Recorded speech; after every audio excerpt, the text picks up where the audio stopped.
প্রিয় ভাই বোনেরা, বিএনপি একমাত্র রাজনৈতিক দল যারা যতবার সরকারে ছিল এই দেশের মানুষের ভাগ্যের পরিবর্তনের জন্য কাজ করেছে তারা।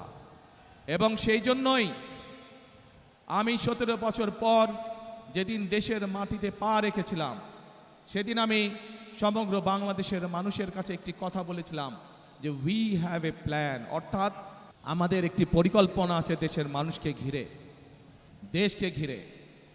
বাংলাদেশে এই মুহূর্তে জনসংখ্যার অর্ধেক জনসংখ্যা হচ্ছে তরুণ বা যুবক সমাজের সদস্য। এই কোটি কোটি তরুণ যুবক সমাজের সদস্য তারা চায় কর্ম, তারা চায় কাজ, তারা চায় কর্মসংস্থান। এই যে চট্টগ্রাম বাংলাদেশের ব্যবসা বাণিজ্যের প্রাণকেন্দ্র, সেই চট্টগ্রামের মানুষ সহ সারা বাংলাদেশের মানুষ চায় একটি নিরাপদ পরিবেশ, যেই নিরাপদ পরিবেশে তারা ব্যবসা বাণিজ্য করতে পারবে, বাণিজ্যিক সুবিধা তারা চায়।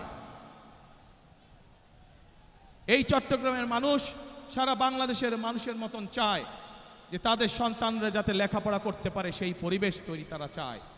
এবং সেই জন্যই আমরা বলেছি আপনাদের রায় 12 তারিখে ইনশাল্লাহ আমরা সরকার গঠনে সক্ষম হলে আমরা আমাদের প্রাইমারি শিক্ষা ব্যবস্থা সহ বিভিন্ন শিক্ষার স্তরে স্তরে আমরা পরিবর্তন আনতে চাই, যেখানে আমরা শিক্ষা ব্যবস্থাকে এমন করে গড়ে তুলতে চাই যেখানে আমাদের তরুণ যুবক সদস্যরা, তরুণ সমাজের সদস্যরা শুধু সার্টিফিকেট শিক্ষা ব্যবস্থাই পাবে না, একই সাথে তাদের শিক্ষা ব্যবস্থা এমন হবে যাতে শিক্ষা জীবন শেষে তারা কর্মসংস্থানের ব্যবস্থা সহজেই করে নিতে পারে।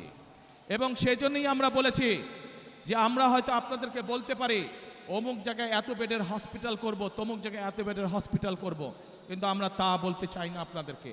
বরং আমরা চাই গ্রামের মানুষের কাছে, গ্রামের নারীদের কাছে, গ্রামের শিশুদের কাছে স্বাস্থ্য সেবা তাদের ঘরে ঘরে পৌঁছে দিতে। এবং সেজন্যই আমরা 1 লক্ষ হেলথ কেয়ারার নিযুক্ত করার পরিকল্পনা গ্রহণ করেছি, যাতে করে মা বোনেরা এবং শিশুরা ঘরে বসে কম বেশি চিকিৎসা সুবিধা পেতে পারে। ভোট দিব কিসে, ধানের শীষে, ভোট দিব কিসে।